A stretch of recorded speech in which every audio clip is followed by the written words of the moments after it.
साथियों, हम लोग पढ़ रहे थे गति के प्रकार और इसमें हम पढ़ चुके हैं विमा के आधार पर गति 3 प्रकार की होती है। 1D मोशन, 2D मोशन और 3D मोशन। अब से इसी प्रकार पढ़ेंगे, 1 डायमेंशनल, ये पूरा नहीं बोलेंगे, 1D, 2D और 3D। और आज का जो वीडियो है, ये वीडियो कण की गति की प्रकृति के आधार पर गति के जो प्रकार हैं उन सब पर रहने वाला है। मैं बता देता हूँ आपको कि कौन कौन से प्रकार हैं। एक तो स्थानांतरित गति, दूसरी घूर्णन गति और तीसरी कंपन गति। तो चलिए शुरू करते हैं। फर्स्ट वाला है वो है स्थानांतरित गति।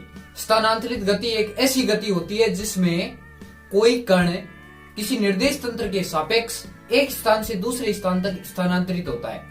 ठीक है, अब इसको अपने तरीके से समझने का प्रयास करते हैं। मान लेते हैं कि कोई एक गाड़ी है जो कि एक सीधी सड़क के ऊपर अपनी गति को पॉइंट ए से प्रारंभ करती है और पॉइंट बी तक पहुंचने में उसने जो गति करी होती है उसी गति को अपन स्थानांतरित गति बोलते हैं। मतलब अपना स्थान परिवर्तित करना स्थानांतरित गति कहलाती है। ठीक है, वो है घूर्णन गति। घूर्णन गति क्या होती है?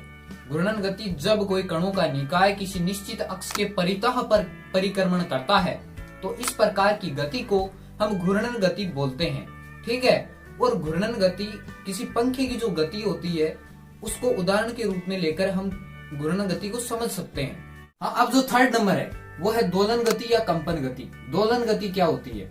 दोलन गति एक ऐसी गति होती है जिसमें कोई पिंड अपनी माध्य स्थिति के इर्द गिर्द कंपन करता है।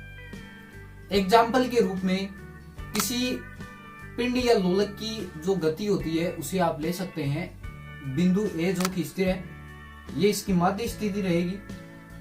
अब इसकी गति देखो, यहां से छोड़ना है तो इसकी गति स्टार्ट होती है। इसी गति को अपन दोलन गति या कंपन गति बोलते हैं। और इसी के साथ आज का वीडियो खत्म करते हैं। मिलते हैं ऐसे ही किसी नए वीडियो में नए टॉपिक के साथ। तब तक के लिए जय हिंद, जय भारत।